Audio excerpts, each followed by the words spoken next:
advice and guidance. We're going to continue to follow up on this story, and it comes just as evangelical Christians may vote by faith, but some say they're losing faith in the government they help bring to power. Our chief national correspondent, John King, is joining us now live from Boston with more. John? Well, Wolf, evangelical Christians, of course, are a bedrock part of the Republican base. The president and other Republicans courting them in the final days, talking about their opposition to same-sex marriage and other issues, trying to gin up their intensity to get them to the polls. But there are some indications that, like many others across this country, evangelical Christians are very frustrated with what they see in Washington, and it could be devastating to Republicans if they stay home. The Word of Grace Ministries in central Pennsylvania. The Bible is the guide here. Song, a cherished part of evangelical worship. On this day, Pastor Dave Landis steers his sermon to politics. And for once, it is the flock that has to keep the preacher on the right path. We want to encourage you to vote again. November 9th. When is it now? The 7th. Okay. Get out there and vote. Amen. The prayers and faces of the people who put Republicans in power. And in an already tough year for the GOP, there are signs some feel those they've sent to Washington have not kept the faith. You would think with the control of the House and Senate and the President, there could have been more things put on the table that could have been, pushed a little harder. So I'd say that there's a little disappointment with some folks. Count Lois Romberger among the disappointed. Still like to vote Republican, but frustrated at little progress on a promised constitutional amendment banning same-sex marriage. I think that the war in Iraq and the security issues and everything put that sort of on the back burner. It's not just about partisan allegiance. Commitment and passion matter, especially in midterm years when a lot of voters just stay home. And there are worry signs for Republicans in the mood of people like retiree Stan Rocky. I'll still be loyal, but probably not as enthusiastic and excited as I was before. He has company. 60% of white evangelicals in a Newsweek poll said they plan to vote Republican for Congress this year. That's down from more than 70% GOP support 2 years ago. God's people said, amen. Another worry sign for the GOP? A Pew Research Center poll showing 58% of evangelical Christians support the Iraq War, down from 71% in September. We ask, Lord, for your hand to be upon the various hot spots around the world, Lord. At tiny Rosedale Baptist Church in Latonia, Kentucky, with the weekly prayers for the troops in Iraq, come growing questions about the president who sent them there. There is a general sense, what's happening here? Is this something, that we've gone wrong about? Is this something we've failed in? And something interesting we learned in our conversations with the pastors, both in Pennsylvania and in Kentucky, is that in this midterm election year, they say they're getting less contact from the political parties and from national Christian conservative organizations than they did in the presidential year. Less of an urgency they sense among the major organizations. Again, though, Paula, most of these voters say they'll turn out to vote. The question is, what they tell us, will they actually turn out next Tuesday? And you hear the Mark Foley scandal, other issues with Washington, many of them saying we send these people to power. They're not doing what we want them to do, but on the other hand, most of them say they're Republicans, and they'll probably, perhaps a bit reluctantly, get out to vote on Tuesday. Paula? Guess we'll know for sure next week, won't we, John? Thanks so much. One of the founding fathers of modern Christian right politics is the Reverend Jerry Falwell, who is calling on Christians to ignore what he calls Republican doom and gloom stories and just show up at the polls. He joins us tonight from Lynchburg, Virginia. Reverend, thank you so much for being with us. Before we talk midterm election politics, I just got to ask you about the breaking news tonight that Reverend Ted Haggard, who is the president of the National Association of Evangelicals, a man who represents some 30 million evangelicals in this country, is stepping down after allegations he carried on a 3-year affair with a male prostitute. Your reaction?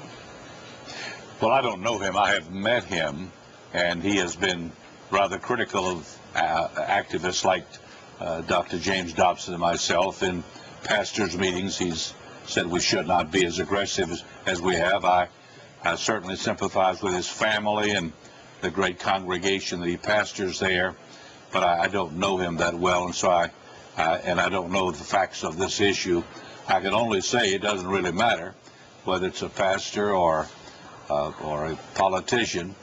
The Bible basics for victorious living are clear, and a commitment to moral purity is basic, fundamental, and elementary. I again pray for everybody hurt. So if it's true, what do you think should happen to him? Well, I think he's already done that. He's stepped aside if it's true. I guess we'll know that somewhere down the road. But obviously, if it's so, he must step aside. He will no longer be able to pastor his church or to lead the evangelical movement. He doesn't really lead the movement. He is president of an association that is very loosely knit, and I've never been a member of it. Most of the people I know have not, and no one has looked to them for leadership. Let's move on to your predictions for next week. We have just heard in John King some of the poll results from Newsweek saying fewer evangelicals will actually vote Republican than they did in 2004, and a Gallup poll showing that white religious voters will be equally as likely to say they will vote Democratic as Republican. How will evangelicals hurt Republicans next week? You know, I really agree with Tip O'Neill that all politics is local, and I do not agree with the pundits that next Tuesday will be a bloodbath for the president and for the Republican Party. I'm not a Republican. I'm not a Democrat either. I vote values, and I vote for persons who are committed to the sanctity of life, born and unborn. Right, but will evangelicals hurt or help the president and his party next week? How do you see it playing out?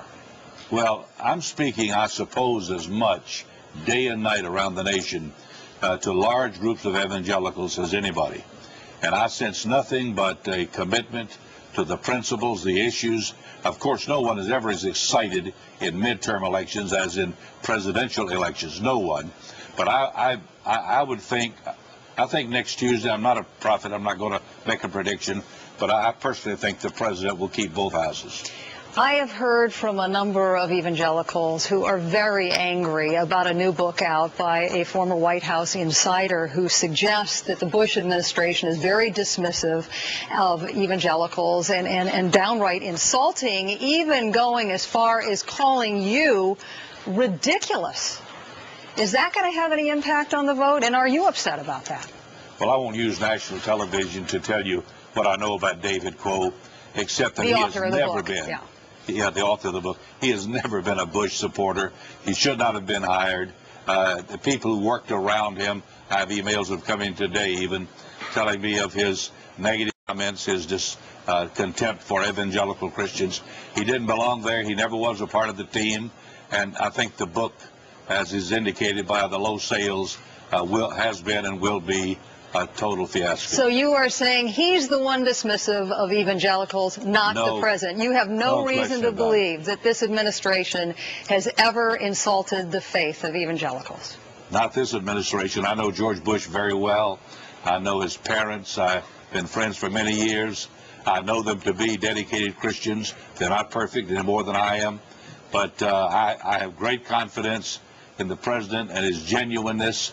And whenever I hear, especially 30 days before Election Day, a book for profit, kiss and tell book, I dismiss it as fiction. One final question for you about this administration. A number of evangelicals have also told me they are very angry about how government spending has increased during this administration, the highest rate since an administration going back to the 60s. Are you troubled by that?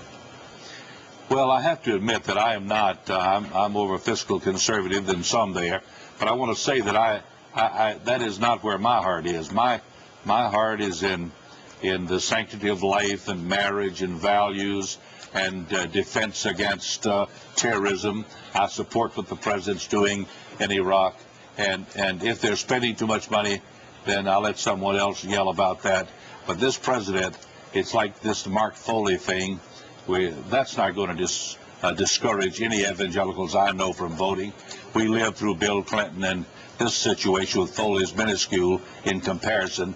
So I really think it's making a mountain out of a molehill. All right. My people are all voting pro-life, pro-family, and they'll do it next Tuesday. And very quickly, although you say you're not going to yell about this increased government spending, am I to interpret that you're not too crazy about it either? You wish that weren't the case? Well, I'm not going to say that at all because I'm not knowledgeable enough That's not my field, and most of the people who are yelling it isn't their field either. All right, Reverend Falwell, always good to see you. Thanks for joining us. Thank you.